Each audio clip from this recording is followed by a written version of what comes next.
여러분 안녕하십니까? 일자리를 찾아 부산을 떠나는 청년 실태. 지난주 이 시간 집중 보도해드렸습니다. 이번 주는 부산시가 주관한 엉터리 해외 취업 지원 사업 실태를 고발하겠습니다. 먼저 지난 9월에 열린 아세안 취업 박람회장을 가보실까요?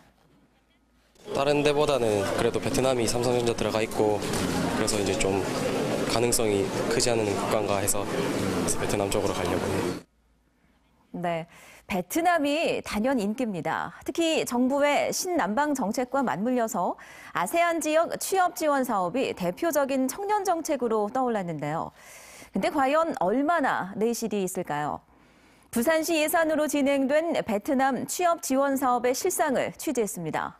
황재실 기자입니다. 지난 7월 부산 취업연수생 11명이 베트남 하이즈엉의 한 사설 어학원에 도착했습니다. 여기서 석 달간 베트남어를 배우고 취업 알선도 받기로 했습니다. 베트남어를 공부를 해서 베트남에 있는 기업에 취업을 하기 위해서 왔습니다. 그런데 알고 보니 베트남어 학원이 아닌 한국어 학원입니다. 한국말 가르치는 곳에서 베트남 말을 배우는 겁니다. 그분도 본인 스스로 자기가 이거를 가르칠 역량 안 된다고 인정을 하셨어요. 그분도 진짜 아무것도 모르고 저희 가르치러 오신 거거든요.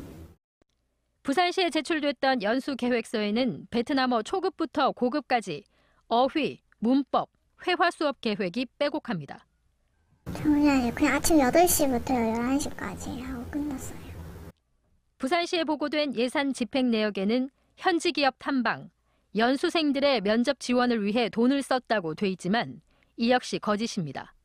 전문적인 취업 상담도 한 번도 받은 적이 없어요. 뭐 연봉이나 이런 커리어도 다른데 그런 거를 매칭해주는 전문가를 본 적이 없었어요. 연수생들이 어학원에서 겪은 일은 더 심각합니다. 기숙사 생활이 악몽이었다는 진술. 병원에 데려다 준 뒤 커미션을 요구하고 노골적인 갑질까지. 담배 사와라, 설거지해라, 자기 이제 손님들 왔을 때 밥 차려 먹고 자기네들이 다 어질러 놓은 거를 연수생한테 지우게 한다던가. 이 사업은 부산 경영자 총협회가 부산시로부터 4억 원의 예산을 받아 진행한 민간 위탁 사업입니다. 현지 교육과 취업 알선을 이 어학원에 맡긴 이유를 물었습니다.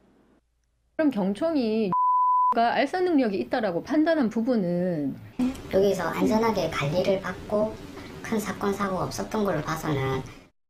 하지만 안전과는 거리가 매우 멀었습니다. 거주지 신청도 하지 않고 머무르고 있었어요. 위험하죠. 저희가 출국할 때 문제가 생길 수도 있는 거고 다시 베트남에 못 오게 될 수도 있는 거고. 취업을 볼모 삼은 돈 없는 갑질의 엉터리 연수. 의욕은 꺾이고 자신감도 잃었습니다. 청년들은 저런 지자체를 믿고 도전을 하는 건데 이거를 이렇게 배신을 때리니까 사실 기대한 만큼 실망도 있고 그런 점이 많이 안타깝죠. 결국 제대로 된 취업 알선도 받지 못한 채 대부분 석 달 만에 빈손으로 귀국했습니다. MBC 뉴스 황재실입니다. 기록을 남기지 않는 이상한 회의를 하는 부산 항만공사 실태. 지난주 이 시간 전해드렸습니다. 이 회의는 부두 운영사를 선정하기 위한 이 평가 기준을 만드는 회의였습니다. 자, 그런데 여기에 또 이상한 점이 있습니다. 이 회의에 이해 당사자 측 인사를 참여시킨 건데요. 오회의 소지가 다분해 보입니다. 임선우 기자입니다. 부산항 신항 서쪽 컨테이너 부두의 운영사 선정을 위한 평가 기준을 만드는 회의는 크게 4명이 주도했습니다. 부산 항만공사는 각종 법률 검토가 필요하다며 이 중 1명으로 변호사를 참여시켰습니다.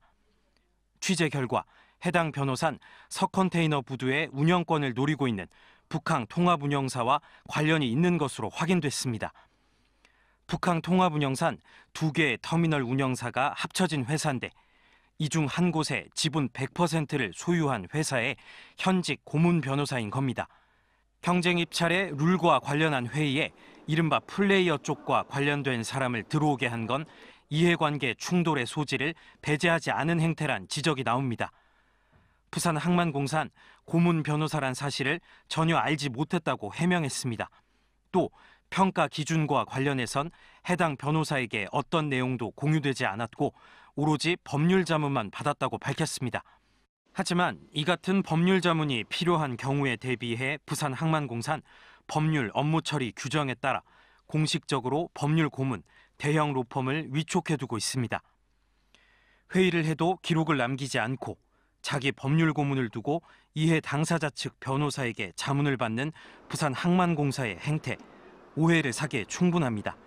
MBC 뉴스 임선응입니다.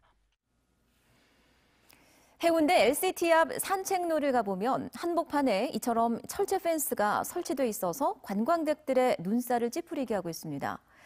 해운대구가 뒤늦게 강제 수용에 나서겠다고 밝혔는데요. 구청과 부산시, LCT의 이런 뒷부경에 애꿎은 혈세만 낭비하게 생겼습니다. 이게 어떤 사정인지 류재민 기자가 전해드립니다. 최근 입주를 시작한 해운대구 LCT 앞 산책로 한복판에 흰색 펜스가 기다랗게 쳐져 있습니다. 지난달 30일 이 땅의 주인인 부산 지역 모 건설사가 LCT에 수용되고 남은 이 402제곱미터 크기 부지를 보호하겠다며 설치한 겁니다. 펜스가 산책로 한복판을 차지하면서 해수욕장 앞 통행로는 더 좁아졌습니다. 펜스 바로 옆 소공원에선 비축제가 펼쳐지고 있는데요. 어른 키 높이 펜스가 이렇게 시야를 가로막고 있어 제대로 된 관람이 어렵습니다. 최근 구청이 이 부지를 강제 수용해 해결하겠다고 나섰습니다. 건설사가 소유하고 있는 부지는 도시계획상 도로에 속해 있기 때문에 공공목적상 수용이 가능합니다.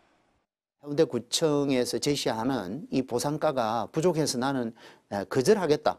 이렇게 한다고 하면 우리는 그때부터 강제 매수를 위한 법적 절차를 강제 수용에 필요한 비용은 16억 원. 하지만 지난 2007년 A건설사가 이 땅을 구입했을 당시는 7억 5천만 원입니다.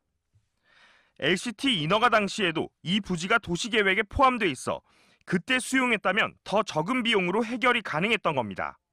해운대구청은 건설사의 요청이 없어 당시에는 전혀 몰랐다는 입장인데다 개발 계획을 맡은 부산시나 LCT도 손을 놓고 있었습니다.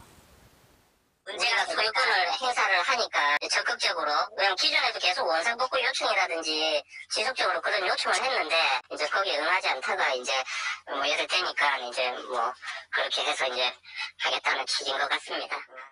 해운대구는 LCT로부터 기부금을 받아 강제 수용하거나 기부 체납을 받는 등 방안을 검토하고 있지만 뒷북 행정에다 건설사들의 이기적인 대응으로 애꿎은 혈세와 행정력만 낭비되게 생겼습니다.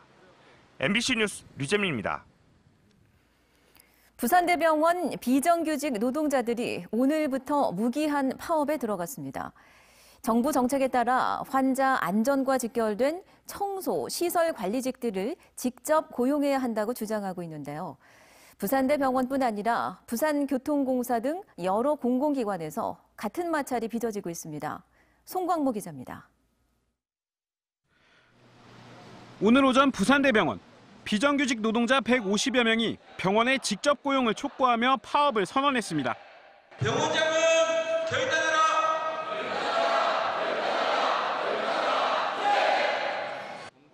2017년 정부의 정규직 전환 방침 이후 관할 부처인 교육부가 직접 고용을 약속했지만 현장에선 여전히 이행되지 않고 있다는 겁니다. 특히 병원이 검토 중인 자회사 설립을 통한 고용은 사실상 간접 고용이나 다름없다고 주장했습니다. 감염 예방을 위한 청소, 시설 관리 업무는 병원이 직접 맡는 게 공공성 강화에 맞는 방향이라는 겁니다. 저임금 고령 노동자들의 인력을 착취하여 병원 수익을 올리기 위해서다. 부산대병원 고위관리직들이 퇴직 후 고수익 일자리를 만들기 위해서이다.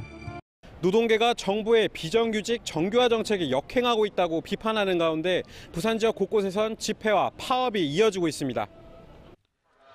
부산 도시철도 시청역에도 지난주부터 텐트와 피켓들이 설치됐습니다.